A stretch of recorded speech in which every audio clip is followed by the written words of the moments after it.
The overall goal of this procedure is to demonstrate the correct closed system use of the Corning HYPERStack vessels.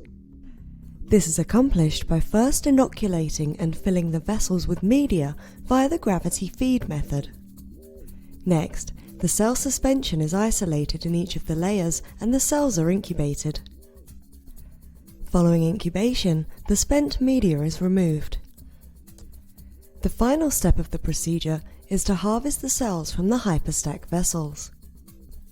Ultimately, gas diffusion results are obtained to show the ability of cells to access oxygen during growth to complemency when the HYPERStack closed system is used.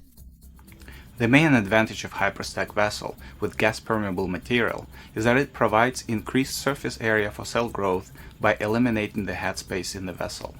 My colleague Pilar Pardo will now demonstrate a closed system protocol for using the HYPERStack vessel.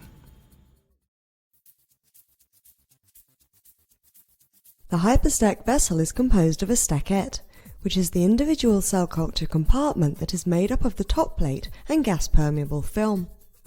The cells are cultured within this compartment. The liquid manifold connects each of the stackette layers together within a module. Modules are connected with tubing to form vessels in multiples of 12 layers. The manifold allows the user to make one fluid manipulation to the entire vessel. The air manifold also connects the stackette layers together, but is used to displace air from the vessel when fluid additions occur, and contains a fill line for use during filling.